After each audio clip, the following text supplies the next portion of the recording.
Welcome back. તો આ સાથે એક મહત્વપૂર્ણ સમાચાર જ્યાં પોરબંદર બીજેપી લોકસભા સીટ પરથી રમેશ ધડુકનું નામ સામે આવતાની સાથે જ તેઓ હવે એક્શન મોડમાં આવી ચૂક્યા છે અને રમેશ ધડુકે શક્તિ પ્રદર્શન કર્યું છે।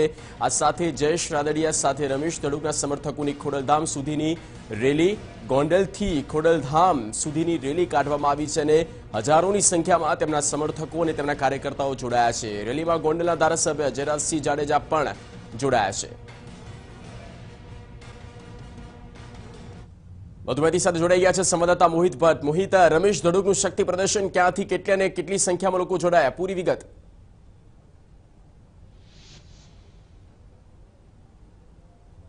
જગદીશ, પોરબંદર લોકસભાના ભાજપના ઉમેદવાર રમેશ ધડુક તેના સમર્થકો સાથે અત્યારે ખોડલધામ ખાતે દર્શન કરી અને પ્રચારના શ્રી ગણેશ કરવા જઈ રહ્યા છે। આપને હું દ્રશ્યો બતાવવા માંગીશ ખોડલધામ મંદિરના આ દ્રશ્યો કે જગ્યા મોટી સંખ્યામાં તેમના કાર્યકર્તાઓ છે। સાથે સાથે આ વિસ્તારના ભાજપના જેટલા પણ આગેવાન છે, તે પછી કેબિનેટ મંત્રી જયેશ રાદડિયા હોય, જસુમતીબેન કોરાટ હોય સહિતના જે આગેવાનો છે તેમની સાથે ગોંડલના પૂર્વ ધારાસભ્ય જયરાજસિંહ જાડેજા સહિતના જે તમામ આગેવાનો છે તેમની સાથે તેઓ અહીં ખોડલધામ મંદિરના દર્શન કરશે। અત્યારે તેઓ ખોડલધામ મંદિરના પટાંગણમાં 500 થી વધુ તેમના સમર્થકો છે તેની સાથે તેઓ એકઠા થયા છે અને અહીં ટૂંક સમયમાં તેઓ મંદિર સુધી આવશે અને અહીં દર્શન કરશે। આપણી સાથે તેમના જે રમેશ ધડુક છે તેમના કેટલાક સમર્થકો છે તેની સાથે વાત કરીશું। શું કહેશો આપ, આજે પ્રચારના શ્રી ગણેશ કરીએ છીએ, કાર્યકર્તાઓમાં કેવો ઉત્સાહ જોવા મળી રહ્યો છે?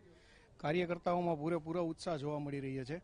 આજે રંગેચંગે બધા ભેગા થઈ અને માં ખોડિયારના ચરણોમાં શીશ ઝુકાવી અને પોરબંદર લોકસભાના પ્રચારના શ્રી ગણેશ આજથી કરવાના છીએ અને તમામ જગ્યાએથી ઉપલેટા, ધોરાજી, પોરબંદર, ગોંડલ તમામ કાર્યકર્તાઓ આજે અહીં માના ચરણોમાં શીશ ઝુકાવવા આવ્યા છે। આપ શું કહેશો, કેવા પ્રકારનો ઉત્સાહ જોવા મળી રહ્યો છે? ઉત્સાહની તો કોઈ કલ્પના ન કરી શકો, કારણ કે રમેશભાઈ એટલે અમારે એક બહુ વડીલ છે અને ગોંડલના ભામાસા કહેવાય છે અને ગોંડલનો જે માહોલ આખો અલગ જ છે, કારણ કે કોંગ્રેસ ત્યાં કોઈ ક્લાસ જ નથી મત મળવાના અને પ્લસ ઠેઠ પોરબંદર સુધી। અને ભાઈ લલિતભાઈની જો વાત કરી વસોયાની, તો એ કાયદેસર ફસાઈ ગયા છે। કોંગ્રેસે એને હારવા માટે ટિકિટ આપેલી છે। ચોક્કસથી કાર્યકર્તાઓમાં ઉત્સાહ, આપ શું કહેશો કે આ પ્રકારનો ઉત્સાહ જોવા મળી રહ્યો છે અત્યારે? આજે જે રમેશભાઈ ધડુકને ટિકિટ મળી છે એટલે 100% એ જીત ફાઇનલ છે અને જંગી બહુમતીથી જીત છૂટાશે તેવી બધા કાર્યકર્તાઓને એક મન મૂકી અને મતદારો મત કરશે।